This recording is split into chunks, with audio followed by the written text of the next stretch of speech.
para reforzar algunas de las cuestiones que yo había planteado. Por tanto, no puedo más que estar al 99% y ahora diré el 1% de discrepancia, porque si no lo digo, claro, en fin, va a parecer que realmente estaba preparado al 99% con la aportación del profesor Riordan. Bien, voy a hacer un primer comentario respecto a lo que ha planteado el doctor Pérez Duarte y luego haré dos reflexiones o tres reflexiones de refuerzo respecto a lo que ha planteado el profesor Riorda y luego una pequeña acotación que no es un disenso, sino es sencillamente quizás una acotación pensando más en el futuro, ¿no? En cuanto a la primera cuestión, vamos a ver, cuando yo planteo que los partidos van a sufrir, me refería básicamente a aquellos partidos tradicionales que siguen apostando por un modelo de comunicación, un modelo de marketing político, de comunicación política, que se está agotando. Y que se está agotando básicamente porque tenemos sociedades que están evolucionando mucho más rápido que lo que evolucionan los partidos en sus modelos de comunicación. Entonces tenemos partidos que están muy estructurados, que están pensando que la campaña del año siguiente o dentro de 4 años se hace exactamente bajo la misma estructura que la anterior, es decir, que tiene una especie de librito y dice, bueno, hay que formar el comité de campaña, hay que hacer esto, hay que hacer lo otro, hay que elegir un eje, tenemos que hacer... Bueno, y esto ya no funciona así. O sea, ya no funciona así, hay que olvidarse. No funciona así. ¿Por qué no funciona así? Primero, porque la irrupción de las nuevas tecnologías va a romper todos los modelos de comunicación. Podrán pensar ustedes, este tipo es de estos que apuestan a que todo a Internet y a todas las redes sociales. No, no, yo hoy no apuesto a eso. Y de hecho, cuando yo me siento con algún político, le digo, bueno, sigamos utilizando esto como una táctica, como un instrumento, y no va a ser parte de la estrategia. Hoy. Pero también sé que tenemos que aprender, porque dentro de 1 año, de 2 años o de 5 años ya no será igual.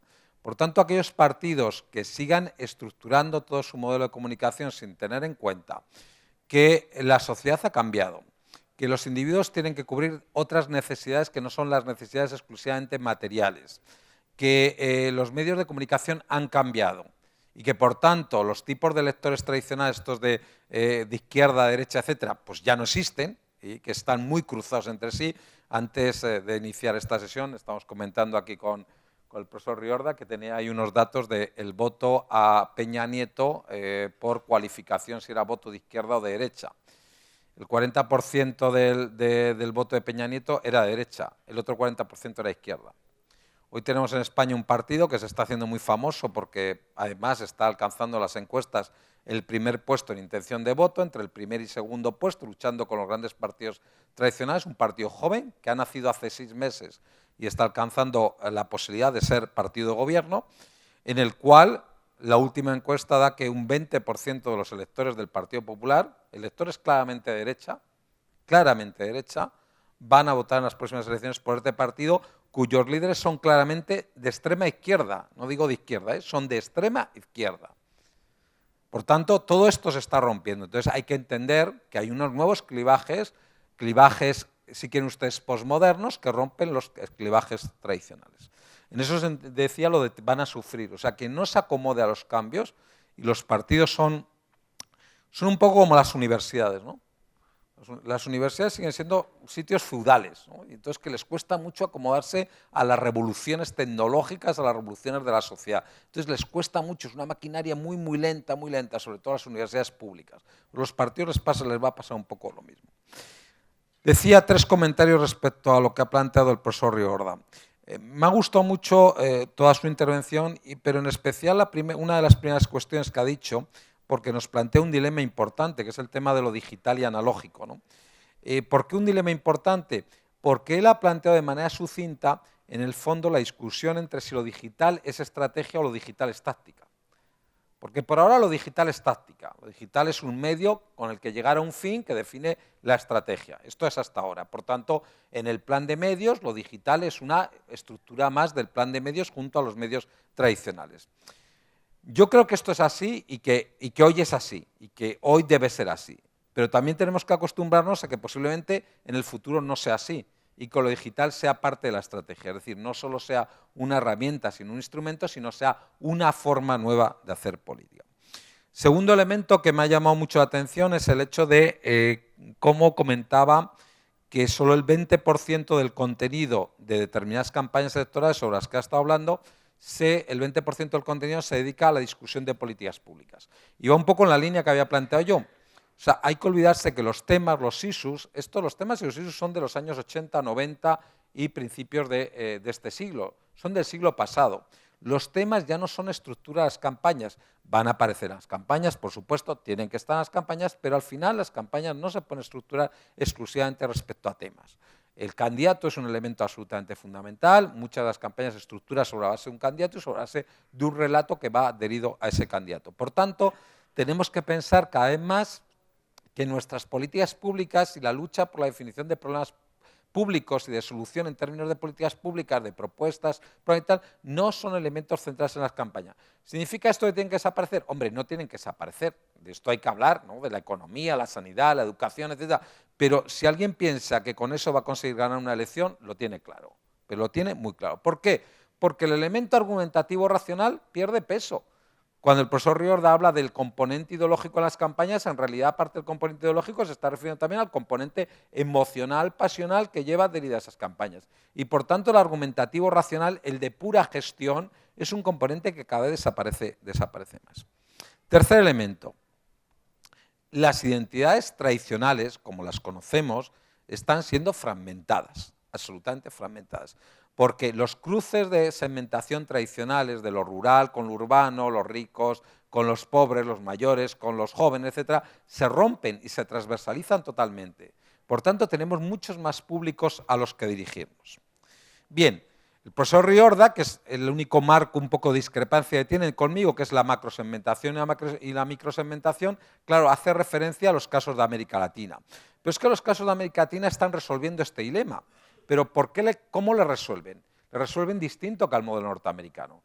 En el modelo norteamericano el dilema se resuelve con la microsegmentación, es decir, con grandes bases de datos en las cuales vamos acumulando encuestas y más encuestas y listines telefónicos y tal, hasta que al final podemos identificar prácticamente al elector concreto dónde vive, si le gusta la hamburguesa con queso o con jamón y por las mañanas qué hace cuando sale de casa.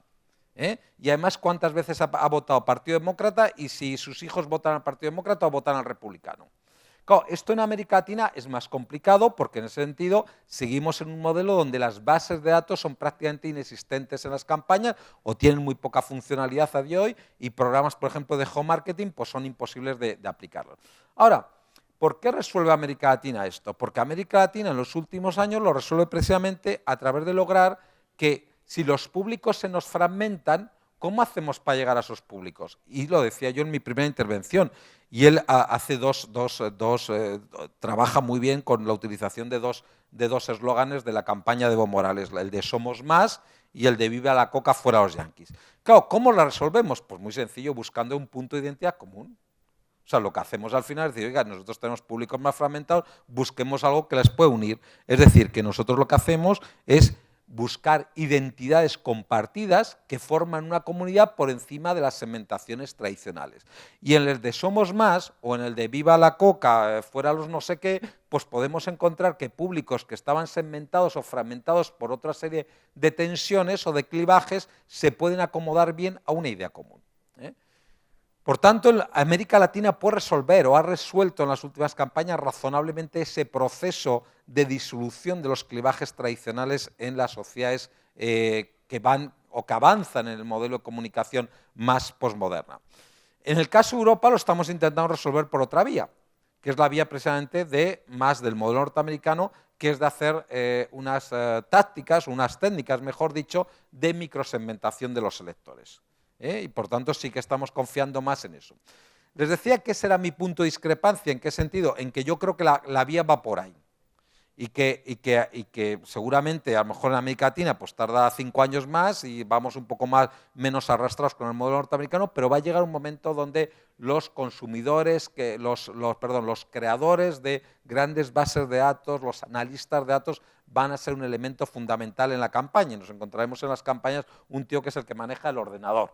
Y al que se le va suministrando datos, el que va cargando encuestas electorales, el que carga listines telefónicos, el que al final te dice, oye, que sepas que cuando vas a este distrito tú tienes ahí 150 electores competitivos y por tanto hay que buscar esos 150 tipos, pues son los 150 tipos que hay que generar la adhesión a este proyecto, ¿no? En definitiva, comparto el 99,9% de las cosas que ha dicho el profesor Riorda. Creo que estamos en un momento muy interesante en el ámbito de la comunicación política en campaña, que durante lo que va de lo que nos queda de esta decena de esta segunda década del siglo XXI y la próxima década vamos a asistir a profundas transformaciones, que aquellos que nos adapten a que aquellos partidos que nos adapten a que el mundo está cambiando, que las sociedades están cambiando, van a sufrir en ese sentido, que van a tener menos capacidad de adaptarse a lo que imponen los ritmos, y que en el ámbito de la comunicación pues tenemos unos retos muy interesantes en términos de estudio, en términos de, como hacía el profesor Riorda, de aportar material empírico para ir demostrando o ir mostrando cómo se van a manejar estas tendencias en los próximos años. En realidad no es una intervención, es que como ustedes saben siempre, esto es como la televisión, siempre que hay conferencia y todo eso hay lo que se denomina pauta publicitaria. Bueno, vamos a hacer un poquito de publicidad. Y es lo siguiente, aprovechando que los dos que estamos aquí sentados somos miembros de la Junta Directiva de la Asociación Latinoamericana de Investigadores en Campañas Electorales, y aprovechando la semana que viene se hace en México la Cumbre Mundial de Comunicación Política, y allí en esa cumbre vamos a presentar un proyecto desde ALICES, de la Asociación Latinoamericana de Investigadores en Campañas Electorales, que es la Escuela Internacional de Comunicación, ¿no? Esta Escuela Internacional de Comunicación, que va a tener su primer evento precisamente del 16 al 21 de marzo, precisamente digo, también en México, y en el cual vamos a tratar sobre el tema de formando líderes para el cambio, ¿no? Y aprovechando que estamos aquí y que necesitamos algo de publicidad, pues bueno, lo decimos, y yo les he dejado aquí unos folletitos, si alguno de ustedes está interesado, aquí están unos folletos sobre esta primera escuela de comunicación fomentada desde la Asociación Latinoamericana y que realizaremos en México en la primavera mexicana y europea, y en el otoño latinoamericano del año que viene, 2015. Y bueno, muchas gracias, hablo en nombre de los dos, muchas gracias a todos ustedes por su presencia hoy aquí. Espero que de algo les haya servido estas reflexiones sobre las tendencias de cambio en la comunicación política, en las campañas electorales en América Latina y en una perspectiva general. Gracias.